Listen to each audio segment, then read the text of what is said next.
Baankiin investimentii mootummaa Saahel Maalii, Burkiinaa Faasoo fi Niijer keessatti argamu kaapitaala jalqabaa doolaara Ameerikaa miiliyoona 820 ol ta'een eegaluuf akka ta'e dhagahameetiin jira.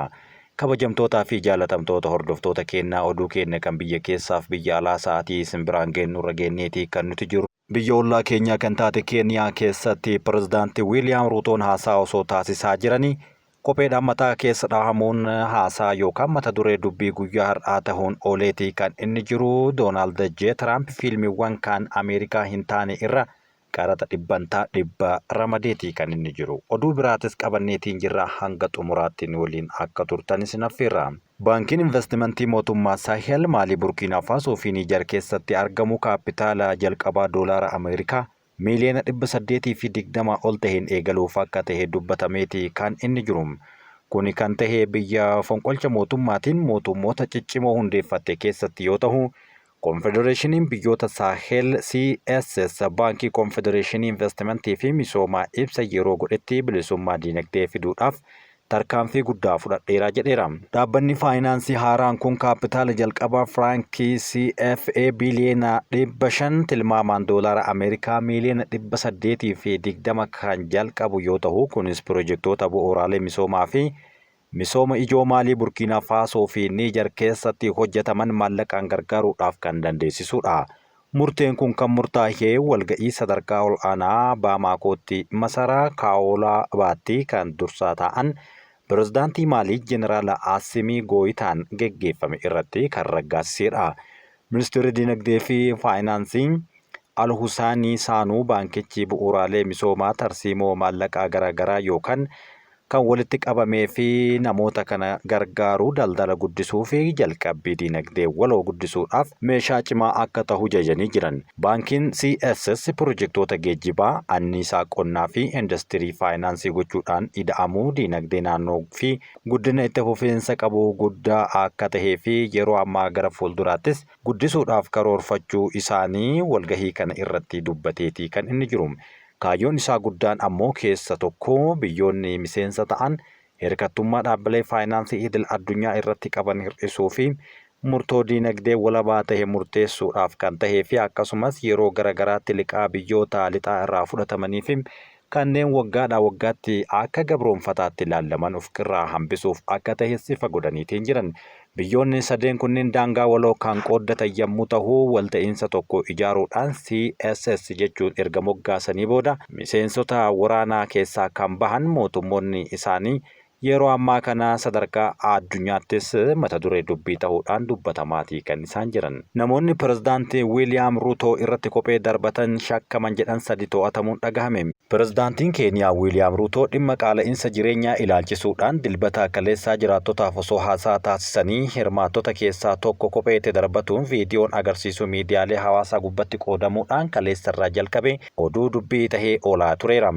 Qondaaltonni poolisii bulchiinsa Kuuriyaa West kan bulchiinsa Miigoorii keessa namoota kophee pirezidaanticha irratti darbachuun shakkaman 3 to'atanii kan to'annoo isaanii jala oolfatan yoo ta'u, miidiyaa biyya keessaa kan ta'e The Citizen gabaasa kana tuqee jira.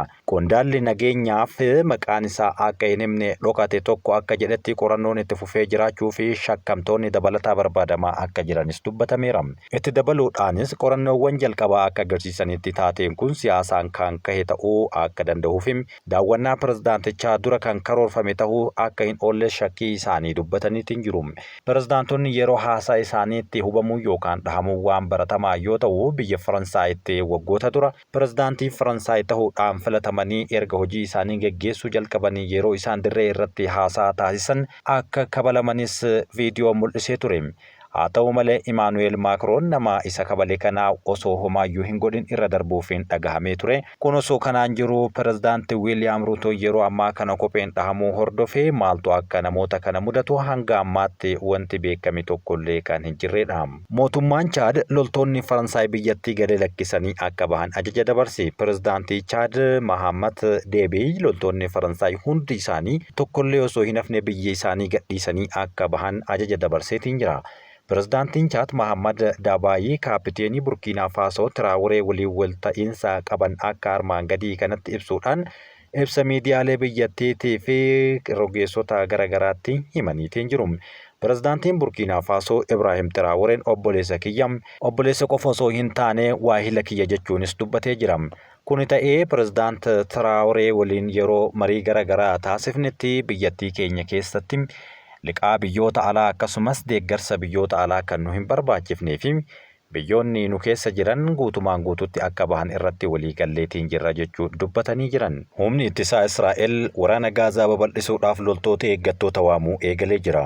Humni ittisaa Israa'el miseensota eeggataa 10,000 lakkaa'aman duula dabalataa cimaa Gaazaa keessatti taasisuudhaaf karoorfatee waamuu jalqabeera. Humni ittisaa lammiilee Israa'el Gaazaatti butamanii turan gadi dhiisisuudhaaf hidhattoota Hamaas injifachuudhaaf dhiibbaa cimsaa akka jiru kan himan yommuu ta'u, kana gochuudhaaf ammoo lammiilee eeggattummaa irra jiran akka waamanis dhagahamee jira.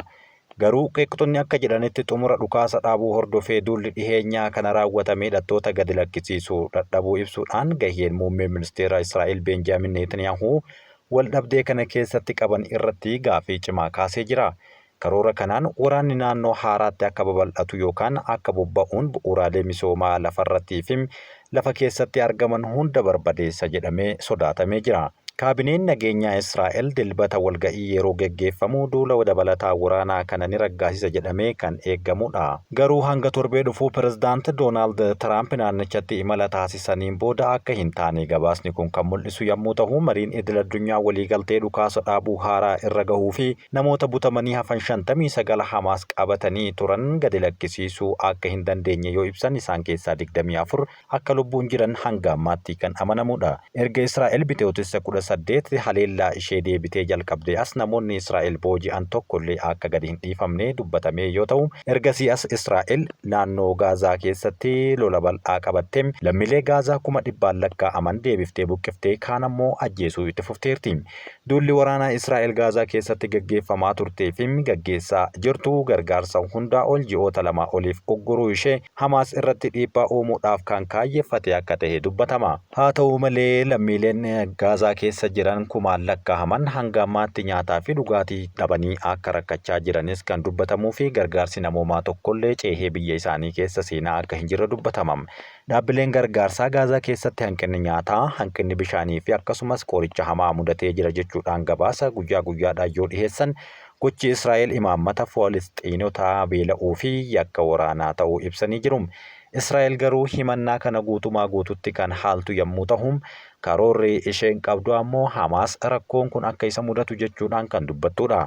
Karoorri amma Israa'el humnoota eeggataa erga waraanni Hamaas waliin jalqabdee irra deddeebiidhaan waamamaa turan dabaluu duula bal'aa taasisuudhaaf karoorfame kan nuffameera jechuun dubbatamaatiin jira. Maatiin namoota butamanii karaan tokkichi lammiilee Israa'el hafan yookaan lubbuudhaan hafan gadhiisuuf taasifamuu qabu Hamaas wajjin mari'achuu qofa akka ta'e kan amananidha. Karoora kana ammas kunis akeeka Netanyaahuu waraana kana keessatti qabu jechuudhaan qubatti qabamaa jira. Benjaamin Netaniyaahuun aangoo isaanii gadhiisuudhaaf fedha kan hin qabnee fi aangoo isaanii irratti akka gaafiin itti hin kaane waraana itti fufuuf filannoo jalqabaa taasifateera jechuun warrummaa Israa'el ta'ee gareen qeeqtotaa irratti kahaa kan isaan jiran. Netaniyaahuun faayidaa siyaasaaf jecha waliigaltee dhukaasa dhaabuu irra deddeebiidhaan kan balleessu yommuu ta'u, maatii namoota butamanii fi mormitoonni waraanaa dhiheessaa jiran kana jechuudhaan himannaa irratti dhiheessanis inni garuu irra deddeebiidhaan ni haalama. Ministeerri muummee Israa'el erga biyyi isaanii Gaazatti waraana eegaltee ji'oota 19 ta'us hanga ammaatti karoora waraanaa kana keessaa bahuudhaaf kan hin dhiyaanne ta'uu yeroo garagaraatti ibsama. Jimaata darbe raayyaan ittisaa karoora haleellaa karoorfamee Gaazaa irratti Netaniyaahuudhaaf dhiyeesse jechuudhaan miidiyaaleen biyya keessaa gabaasanii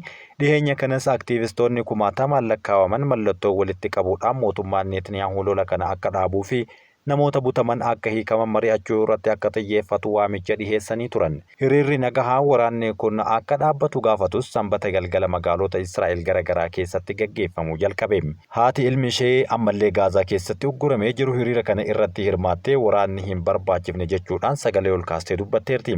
Kun ammoo haadha takka osoo hin taane haadholii Israa'el keessatti yeroo ammaa argamaniif akka fakkeenyaatti kan kaafamte jechuunis wal harkaa fuudhanii jiran.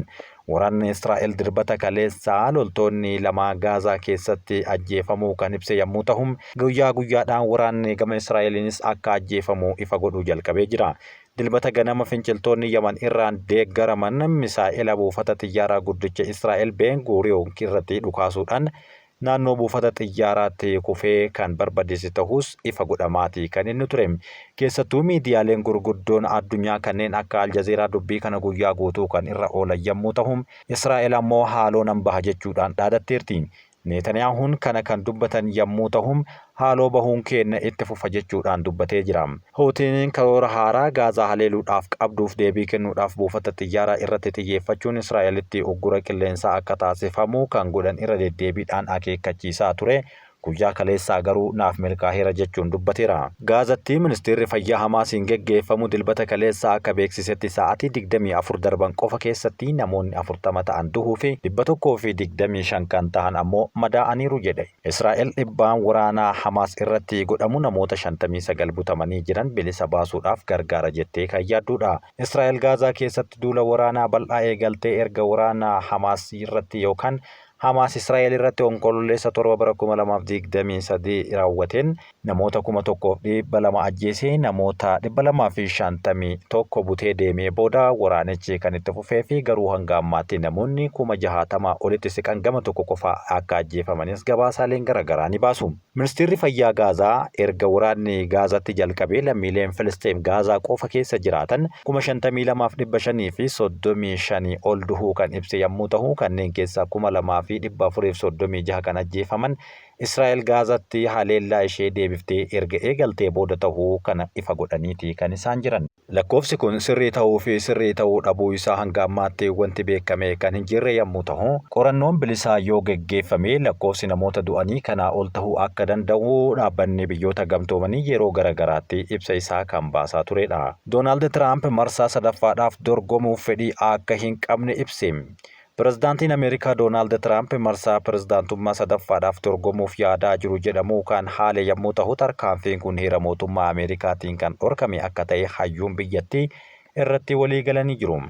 Pirezidaantiin waggaa 8 ta'an pirezidaantiin marsaa 2 ta'an yeroo hundaa sun baay'ee barbaachisaa natti fakkaata ture jechuun Doonaald Tiraamp gaafii fi deebii dilbata darbe qilleensarra oole irratti NBCdhaan dubbateeti kan inni jiru.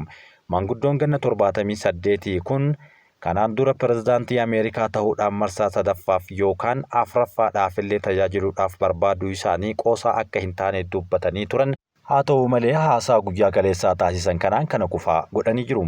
Boodarra ibsa kennaniin miidiyaaleen oduu sobaa babal'isuun tuquudhaaf ta'e jedhanii akka jedhan dubbatanii Tiraamp kana ta'e jechuudhaan yeroo dubbatan aangoo isaa marsaa sadaffaa yookaan marsaa lammaffaa itti fufsiisuu akka hin barbaanne dubbatanii jiran.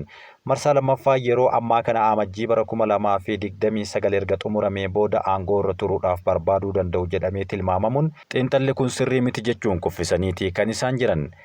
Tiraamp aangoo marsaa lammaffaa isaanii guyyaa 100ffaa jalqabaa kabajuudhaan guyyaa tokkoon booda baay'ee akkas akka godhuu barbaadu jechuun dubbate, garuu ani hanga beekutti sun ana osoo hin taane namoota ana qeeqan qofatu dhugaa godha jechuun dubbateera.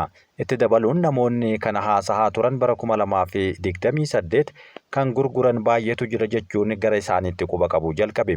Kana gochuudhaaf waan barbaadu miti kan jedhu pirezidaantiin kun itti aanaan pirezidaantii kanaa J.D. Vaansinii fi ministeerri dhimma alaa Ameerikaa Maarko Ruubiyoo dabalatee Riippaabilikaanota isa bakka bu'uu danda'an hedduu isaanii tarreessanii jiran.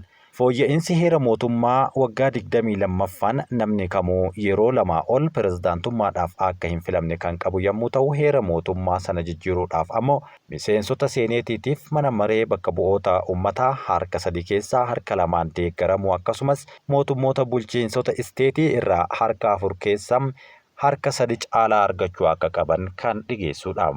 Kabajamtootaa fi jaalatamtoota keenyaa oduun keenya kan har'aaf isiniif qopheessine kanuma waan waliin turtaniif galatooma.